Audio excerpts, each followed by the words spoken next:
Hi guys, I've put together a prototype of a web app to explore the flight season data for the Maine butterflies and skippers. So I've created it in R using a package called Shiny. And to run this as a web app, one has to have a Shiny server. So we have such a server here at Colby that our academic IT guy, Randy Downer, that Philip knows well, uh, runs for us.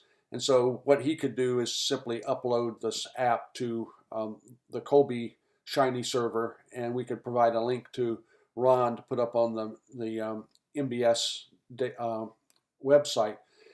Having this ability to explore the data in many ways would save both me and Ron a huge amount of time as we finally want to get the flight season histograms up on the website. But anyway, let's go right ahead and run the app.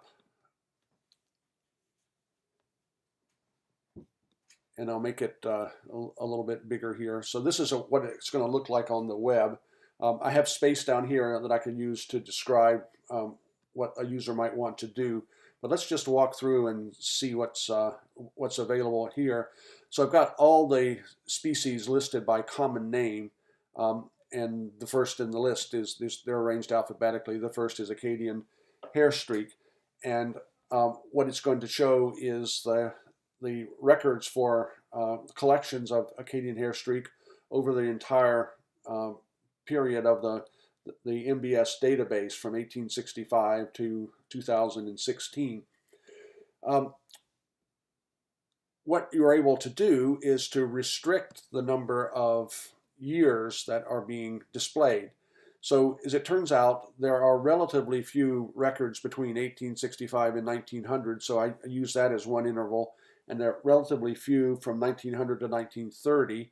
And then collections were a little more numerous, so I started using 5-year intervals until I got to 1999, when the number of specimens increased greatly. So from 1999 to 2016, you can choose even an individual year.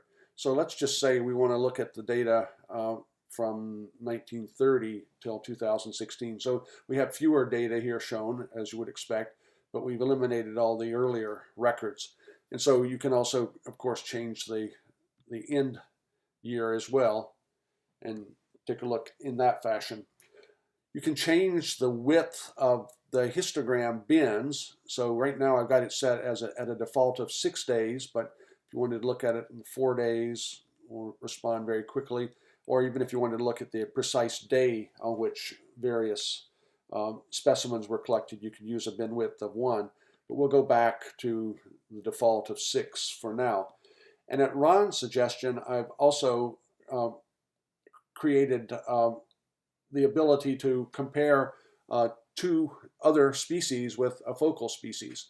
So as an example, let's just say we want to compare another hair streak. So we have the banded hair streak, and now you see the banded hair streak and Acadian shown together on the same histogram, and they're color coded, so you can tell them apart that way. And let's just go down to coral hair streak. And so we have that as well. And again, I can change the dates, look at the entire data frame if I wanted to, all the way up to 2016. So there we have all of them. And of course, you can change the bin width as well, if that would help to interpret the data. So if you want to go back to just one, you can just go here and choose none, and here and choose none, like so. I have the x-axis set up so that it is determined by the range of the data of this for the species, 1, 2, or 3 species being displayed. So rather than having March until November, I'm letting R decide what the best range is. And also, this is in response to Philip's suggestion. I've eliminated non-integers on the y-axis. So all the number of records is going to be 1, 2, 3, 4, no more 0.25 records. So that will all show up as an integer there. Just as an example, let's do a couple of species. Let's say sleepy dusky wing. Oops. an early spring species, and just go up to 6 here. So what we have is the x-axis goes from May 1st to June 1st. And let's say we're going to compare one of the fall species, so maybe Leonard skipper.